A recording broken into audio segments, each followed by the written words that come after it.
Hello friends, welcome to Kunjal's kitchen. આજે આપણે એકદમ સોફ્ટ અને માઉથ મેલ્ટિંગ એવી ખાંડવી કે પાટુડી બનાવવાના છીએ, જે હું તમને એકદમ ઇઝી મેથડથી શીખવીશ। તો ચાલો રેસીપી સ્ટાર્ટ કરીએ।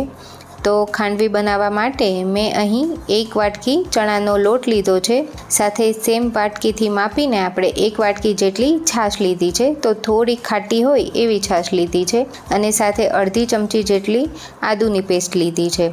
તો સૌથી પહેલાં આપણે બેટર બનાવી લઈશું ખાંડવી માટે। તો તેના માટે મેં 1 વાટકી જેટલો ચણાનો લોટ, સાથે તેમાં સ્વાદ પ્રમાણે મીઠું લીધું છે, પિંચ જેટલો હિંગ લીધી છે અને પિંચ જેટલો હળદર પાવડર લીધો છે, અને સાથે જ આપણે અડધી ચમચી જેટલી આદુની પેસ્ટ લેવાના છીએ। તો અહીં મેં આદુ છીણીને લીધું છે, અને જો તમને તીખું ભાવતું હોય તો તમે અહીં મરચાંની પેસ્ટ પણ લઈ શકો છો। હવે આપણે તેની અંદર 1 વાટકા જેટલી છાશ નાખીશું અને બધી જ વસ્તુને એકદમ સરસ મિક્સ કરી લેવાની છે। તો આ રીતે વિસ્કરની મદદથી મિક્સ કરીએ એટલે કોઈ પણ લમ્સ ના રહે એ રીતે આપણે બેટર તૈયાર કરી લઈશું। અને હવે તેની અંદર આપણે 1.5 વાટકી માપીને પાણી નાખવાનું છે। તો અત્યારે આપણે જે વાટકીથી માપીને છાશ લીધી હતી એ જ વાટકીથી માપીને આપણે 1.5 વાટકી જેટલું પાણી લઈએ છીએ। તો 1 વાટકી જો ચણાનો લોટ હોય તો તેની સામે આપણે 2.5 વાટકી જેટલું પ્રવાહી લેવાનું છે, જેમાં છાશ અને પાણી બંને થઈને 2.5 વાટકી જેટલું થવું જોઈએ। તો હવે બધી જ વસ્તુને એકદમ સરસ મિક્સ કરી લઈશું, અને એ પછી આપણે ગેસની ફ્લેમ ઓન કરીને તેને ગેસ પર આપણે રાખી દઈશું, અને આ મિશ્રણને આપણે સ્લો ફ્લેમ પર સતત ચલાવતું રહેવાનું છે। તો 1 થી 2 મિનિટ જેવો સમય થશે એટલે મિશ્રણ આ રીતે થોડું થીક થવાનું સ્ટાર્ટ થઈ જશે। આ સમયે આપણે કન્ટિન્યુ તેને ચલાવતા રહેવાનું છે। વચ્ચે તમને આ રીતે ગઠ્ઠા જેવું લાગશે, પણ જો તમે એકદમ સરસ કન્ટિન્યુ એક જ બાજુ ચલાવતા રહેશો તો મિશ્રણ એકદમ સરસ લીસું થઈ જશે, અને આ જે કાંઈ પણ ગઠ્ઠા છે એ બધા જ ભાંગી જશે। તો આપણે તેને 3 થી 4 મિનિટ જેવું આ રીતે એક ધારું કૂક કરીશું, તો મિશ્રણ આપણું એકદમ સરસ પરફેક્ટ બનીને તૈયાર થઈ જશે। તો અત્યારે જોઈ શકાય છે કે ખાંડવીનું મિશ્રણ એકદમ સરસ લીસું થઈ ગયું છે। તો જો તમે ખાંડવી બનાવતી વખતે એકદમ પ્રોપર માપ ફોલો કરશો તો તમારી ખાંડવી એકદમ પરફેક્ટ બનશે, અને જો તમે એકવાર આ માપથી ખાંડવી ટ્રાય કરશો તો તમારી ખાંડવી પહેલી જ વારમાં એકદમ મસ્ત બનીને તૈયાર થશે। તો ફ્રેન્ડ્સ, મિશ્રણને આપણે એકદમ વ્યવસ્થિત કૂક કરી લેવાનું છે। 3 થી 4 મિનિટ પછી જોઈ શકાય છે કે આપણું મિશ્રણ એકદમ સરસ ગ્લોસી થઈ ગયું છે અને એકદમ સરસ કૂક થઈ ગયું છે। એ પછી જો આ રીતે ચમચામાંથી તમે પાડો તો એકદમ ધીરેથી મિશ્રણ નીચે પડવું જોઈએ। આ રીતનું થાય એટલે આપણી ખાંડવીનું મિશ્રણ તૈયાર છે। એમ છતાં આપણે એક પ્લેટમાં આ રીતે તેને પાથરી દેવાનું છે અને 1 મિનિટ જેવું ઠંડુ થવા દેશું। અને જ્યારે આપણે આ પ્રોસેસ કરતા હોઈએ ત્યારે ગેસની ફ્લેમ બંધ કરી દેવાની છે, અને ખાંડવીના મિશ્રણને આપણે સતત ચલાવતા રહીશું, જેથી તેના ઉપર કોઈ પોપડી ના બાજી જાય અને તેના ગઠ્ઠા ના થઈ જાય।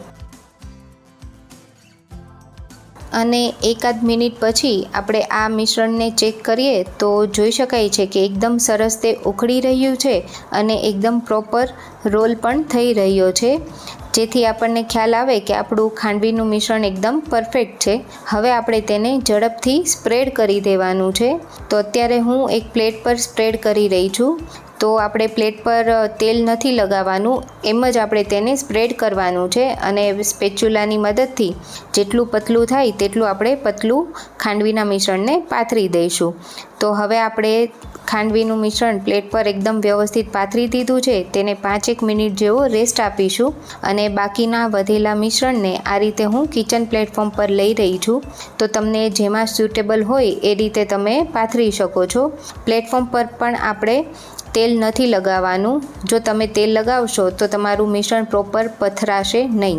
હવે બંને મિશ્રણને 5-7 મિનિટ જેવું ઠંડા થવા દેશું, અને એ પછી આ રીતે કટ આપી દેવાનો છે। તો હું અત્યારે 1.5 ઇંચ જેટલા અંતરે કટ આપી રહી છું, અને એ પછી આપણે જો ખાંડવી વાળીએ તો જોઈ શકાય છે કે એકદમ ઇઝીલી ખાંડવી વળે છે, અને એકદમ પરફેક્ટ ખાંડવી આપણી બનીને તૈયાર થઈ છે।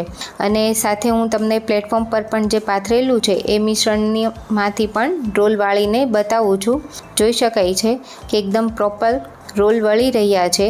તો ફ્રેન્ડ્સ, આ રીતે જો તમે એકવાર ખાંડવી બનાવશો તો તમે ખાંડવી ક્યારેય બહારથી નહીં લાવો. ઘરે એટલી સરસ ટેસ્ટી અને પરફેક્ટ ખાંડવી બને છે. હવે આપણે ખાંડવીનો વઘાર કરી લઈશું. તો તેના માટે હું એક વઘારિયામાં 2 ચમચી જેટલું તેલ લઉં છું. સાથે તેલ ગરમ થાય એટલે તેમાં અડધી ચમચી રાઈ, 1 લીલું મરચું આ રીતે કાપીને લઈ લેશું. સાથે 5 ચમચી જેટલી હિંગ નાખીશું અને અડધી ચમચી જેટલા તલ લઈશું. અને લાસ્ટમાં આપણે ગેસ બંધ કરીને 5 ચમચી જેટલો લાલ મરચું પાવડર નાખીશું અને આ તૈયાર થયેલા વઘારને આપણે ખાંડવીની ઉપર એડ કરી દઈશું. તો વઘારમાં લાલ મરચું પાવડર નાખવાથી ખાંડવીની ફ્લેવર એકદમ મસ્ત આવે છે. હવે આપણે તેની ઉપર 1 ચમચી જેટલું સૂકા નાળિયેરનું છીણ નાખીશું. અહીં તમે લીલા નાળિયેરનું છીણ પણ લઈ શકો છો. અને હવે આપણે તેમાં 2 ચમચી જેટલા લીલા ધાણા નાખી બધી જ વસ્તુને સરસ મિક્સ કરી લઈશું. તો પ્રોપર તમારી ખાંડવી બની હશે તો એક પણ રોલ ખુલશે નહીં અને જોઈ શકાય છે કે આપણી પરફેક્ટ એવી ખાંડવી બનીને તૈયાર છે. તમે એકવાર ચોક્કસથી આ રીતે ટ્રાય કરજો અને મને કમેન્ટ સેક્શનમાં જણાવજો કે તમને આજની રેસીપી કેવી લાગી. સાથે મારા વિડીયોને લાઇક કરી ફ્રેન્ડ્સ અને ફેમિલીમાં શેર કરજો. સાથે મારી ચેનલને સબસ્ક્રાઈબ કરી બેલ આઇકન પ્રેસ કરજો જેથી આવનારા દરેક વિડીયોના નોટિફિકેશન તમને મળતા રહે.